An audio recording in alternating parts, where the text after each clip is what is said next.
Estamos de volta com o nosso Rede Notícia pela tela da TV Horizonte, no canal 30.1, no som da América FM nos 107,1 e também da Cultura M nos 830 kHz, agora em Belo Horizonte, 12 horas 37 minutos, e a gente recebe novamente, com muito prazer aqui nos estúdios da Rádio América, para conversar com a gente no Rede Notícia, o vereador Braulio Lara do Novo. Já está virando sócio aqui, viu, Braulio? Obrigado mais uma vez por atender nosso convite. Eu que agradeço, estou sempre aqui à disposição, então, mais uma vez, valeu pelo convite. Braulio que tem uma coleção, para quem não sabe, vou cometer uma de Nelson Rubens aqui, a fofoca. O Braulio tem uma coleção de gravatas laranjas. Não é, Braulio? É minha marca registrada. É a sua marca então, registrada, né? São quantas, Braulio? Eu devo ter lá umas 30 em uso, mais umas 20 que já deram baixo no... 30 que já foram aposentadas, né? Aí já foram pro museu. Bem-vindo, Braulio, boa tarde. Obrigado. Ô, Braulio, quebrando um pouco o clima, porque a situação está muito tensa em Belo Horizonte diante dessa greve dos professores que completa hoje 28 dias. Essa semana nós ouvimos muitos parlamentares de BH e sempre a gente tem feito a pergunta: por que a greve chegou nesse ponto, Braulio? A forma, tem que se haver um pouquinho mais de diálogo e menos intransigência das duas partes?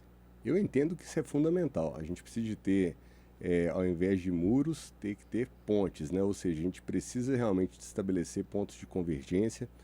E eu lamento muito porque o mecanismo de greve, ele coloca no final das contas quem em praticamente um refém dessa situação. É a criança, é o pai, é quem de fato acaba sentindo o problema na ponta, pela falta de ter, de fato, na educação, a estruturação, a dinâmica, a rotina que se estabelece frente a um calendário educacional. Então a gente precisa de ter ponderação, mas por outro lado também entendo o papel da prefeitura, porque se de fato a mesa de negociação já aconteceu tantas vezes, né, e não se chegou a uma convergência, o prefeito também tem os seus limites e ele precisa de trabalhar dentro de uma rigidez de procedimentos. Então, eu lamento, eu acho que a gente não podia estar nesse ponto, mas ao mesmo tempo, infelizmente, a educação pública tem sido isso de forma recorrente. E é um dos pontos que a gente, inclusive, precisa de repensar dentro dos nossos valores, da nossa sociedade, por que a gente chega nesse ponto. Quem sabe a gente não está realmente desenvolvendo um modelo que já não é mais tão adequado. Hoje eles estão reunidos, né? A gente torce para que chegue no consenso, né?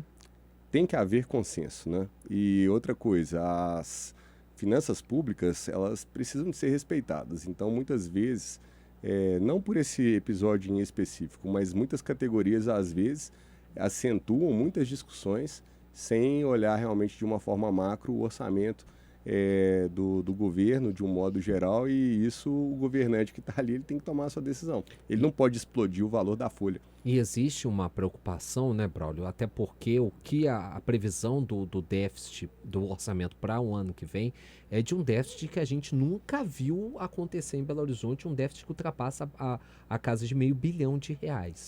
É claro que a gente está falando, é previsão, não é certeza, mas isso também tem que ser levado em consideração, né? Claro, isso é a responsabilidade fiscal, ou seja, qualquer percentual que você mexe numa folha de pagamento, naturalmente ela gera um efeito amplificado, porque pegam os ativos, os inativos, né, os aposentados, e quem controla essas planilhas, né, a Secretaria de Planejamento, ela fica lá o tempo inteiro fazendo conta para não explodir o orçamento público. Então, não é uma tarefa fácil. Então, quando eu vejo o prefeito falando, olha, nosso limite de percentual é X e é o mesmo que foi concedido a outras categorias, né, eu vejo coerência. Porém, as pessoas precisam realmente de baixar a guarda e estabelecer um caminho de diálogo e harmonização para essa situação. Vereador, hoje o presidente da Câmara, o vereador Juliano Lopes, marcou uma reunião às 16h que vai acontecer no gabinete da presidência com representantes da categoria para tentar intermediar essa ação. Ele, enquanto prefeito interino de Belo Horizonte, durante a viagem do Álvaro Damião a Israel, ele também fez esse mesmo movimento, conversando com membros da secretaria.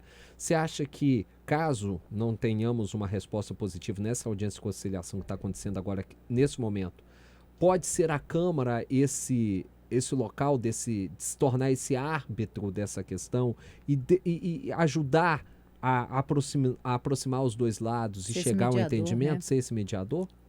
A Câmara sempre vai ser um espaço de diálogo, é a casa do povo, é onde o debate tem que acontecer e é onde também você sempre vai estar no local onde você vai escutar pontos e contrapontos, né? Situações de pessoas que enxergam de uma forma, enxergam de outra. Então, é de fato o espaço de diálogo. E se a Câmara, de fato, abrir esse momento para conseguir chegar num ponto de consciência, eu acredito que ela vai estar, de fato, exercendo o seu papel dentro da política do nosso município. Ficou um pouco mais complicada a situação do Álvaro Damião dentro da Câmara depois disso tudo, ou você não vê mudança? Não vejo mudança. O prefeito está aí construindo um excelente início de jornada, de mandato, e eu vejo que tem muita coisa boa para sair em Belo Horizonte e o Álvaro está muito disposto a resolver os problemas. Como é que está o clima lá na Câmara, vereador? Então, eu vejo que está um clima bem positivo. A gente sabe na política que sempre vão ter pautas mais simples e pautas mais complicadas, né? Eu, particularmente, tenho trabalhado só em encrenca nos últimos anos.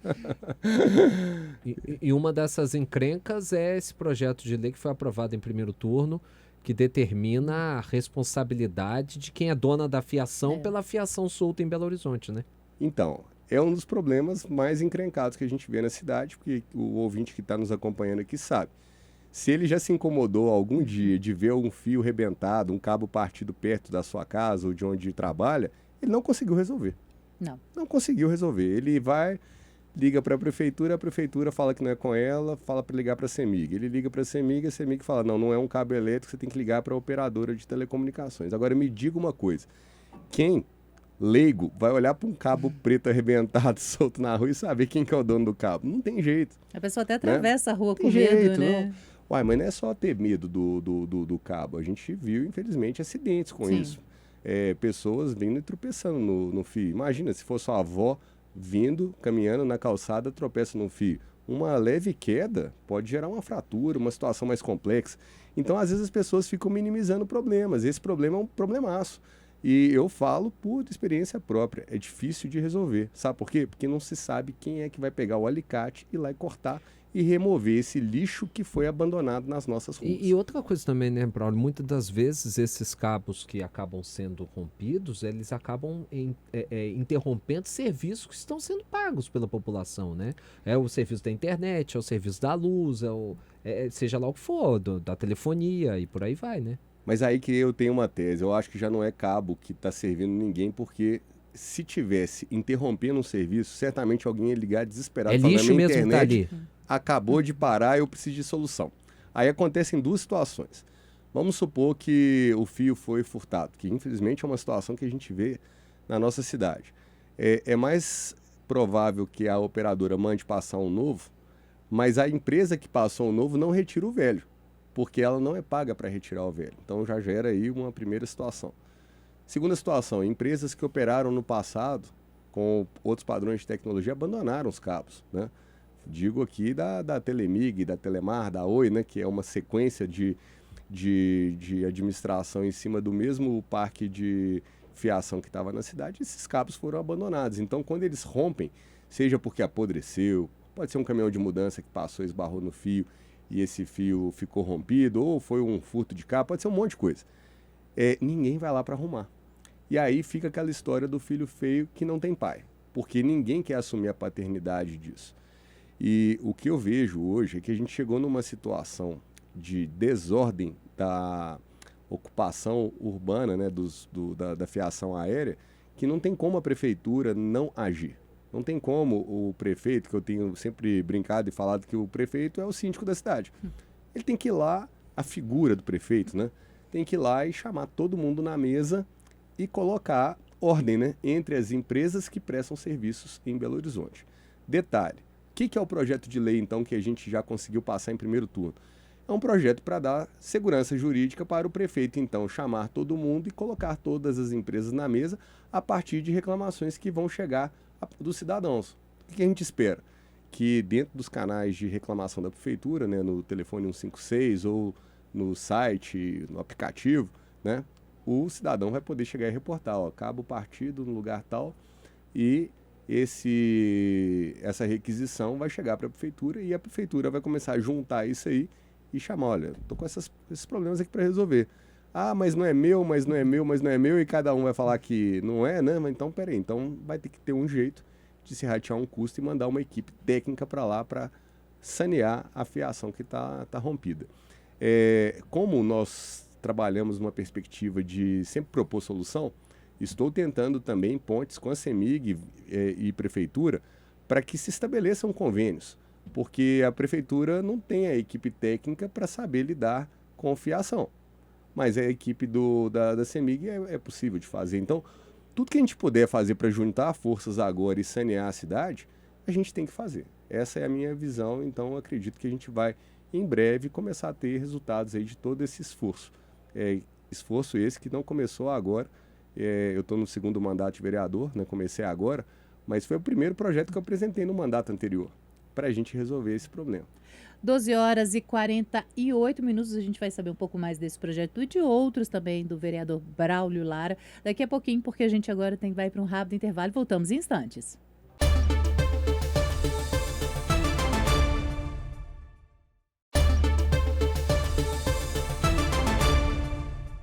Estamos de volta na tela da TV Horizonte, no Som da América FM e na Cultura M com o Rede Notícia. Vamos continuar nossa conversa com o vereador Braulio Lara do Novo. Braulio, tem 2 projetos que você está encabeçando que estão tramitando nas comissões da Câmara, que são projetos voltados relacionados à cidade, relacionados aos moradores em situação de rua e também em relação à própria questão do bem-estar da cidade como um todo, da capacidade de ir e vir, das calçadas e tal. Me conta esses 2 projetos, por favor. Hoje a gente vê uma situação absurda em Belo Horizonte, que tem mais de 10 mil pessoas morando nas ruas e tem vagas nos abrigos e albergues. E a pergunta é, né, por que isso acontece? Um aspecto que a gente já percebeu, e isso já tem inclusive pesquisas em outras cidades, inclusive, porque todos os grandes centros urbanos encaram esse problema, é que a maioria das pessoas que estão nas ruas, de alguma forma, elas se conectam com o vício, se conectam com a droga. E a gente vê em Belo Horizonte cenas aterrorizantes, né? Principalmente ali na região da Lagoinha, aquela parte ali próximo da Pedreira, né? A Cracolândia. Pessoas que não têm um pingo mais de discernimento sobre si próprias e que precisam de ser tratadas, né? Elas precisam de realmente passar por um tratamento. Então, um dos projetos de lei trata da internação involuntária de pessoas dependentes dessas substâncias químicas. E isso pode nos trazer uma perspectiva que hoje não acontece, de que quando os técnicos da prefeitura fazem as abordagens dessas pessoas na rua, percebendo que elas não têm mais sequer condições, elas têm que fazer a internação involuntária de acordo com a Lei Nacional de Drogas, que já prevê esse instrumento. E aí, para onde essas pessoas seriam levadas, Braulio? Então, hoje a prefeitura tem que criar um sistema, basicamente, para receber essas pessoas e encaminhar. E a gente tem equipamentos como o Sersans, que eu acho que precisam de ser remodelados, né? O próprio sistema de saúde como um todo, mas o fato tem que tratar desse povo. As pessoas hoje estão, infelizmente, jogadas nas ruas e a gente precisa de fazer algo. Então, esse é um dos projetos. Mas atualmente a prefeitura não tem estrutura para receber essas pessoas, né? A prefeitura tem estruturas, porém elas precisam ser adaptadas para uma nova realidade. Até porque existe uma corrente de pessoas, de políticos, que acham que não existe a possibilidade de você fazer tratamento condicionando a pessoa àquele local. Eles falam que todo manicômio, entre aspas, teria que estar com as portas abertas. E os Sersans mesmo, por exemplo, a gente tem relatos de pessoas que entregam, às vezes, um parente para o tratamento e depois de todo o estresse, né? Porque quando a gente fala isso, às vezes já teve problemas dentro de casa. Gente, são milhares de situações. A pessoa passou lá, deixou a pessoa para ser tratada lá no médico, e na hora que ela chega em casa, o paciente já chegou em casa até antes. Porque, na verdade, é o seguinte, quem é dependente de droga e que não consegue mais se libertar dessa vida, se não for um processo realmente de ter o período de reclusão, de acordo com a técnica, né? Que eu não estou falando que cada caso é um caso, mas não dá para você achar que o tratamento pode ser tão flexível a ponto da pessoa poder sair dali e voltar para as drogas no dia seguinte. Então a prefeitura vai ter que adaptar com certeza sim a sua metodologia para trabalhar esse assunto. Mas tem que enfrentar. Problema difícil mas é um problema que a sociedade clama por solução. Não é possível a gente ficar olhando para as ruas, vendo esse tanto de pessoas jogadas ao relento e achar que é normal. O outro projeto é relacionado à questão de ocupação de calçadas, não é isso? Exatamente, que é outro absurdo, né? Por que você tendo uma estrutura de assistência social, com abrigos, com albergues, com casas de passagem, que tem vaga, e a pessoa se sente no direito de montar uma barraca na porta da loja de um comerciante? Ela vai lá e se apropria de uma praça que acabou de ser reformada, ela vai e começa a desorganizar todo o ambiente, que é o que a gente está vendo hoje em Belo Horizonte, região central, região da Lagoinha, região do Barro Preto, Savassi. Então, isso vai criando outros efeitos, que é uma cidade insegura, uma cidade suja, uma cidade que acaba definhando economicamente nesses centros e gerando outros efeitos, que é redução, fechamento de empresas, perda de empregos. Gente, a gente não pode tampar o olho para esse problema. Então, o objetivo do projeto é de normalizar dentro do Código de Posturas também o entendimento com relação a isso, para que a prefeitura tenha instrumentos jurídicos para fazer de fato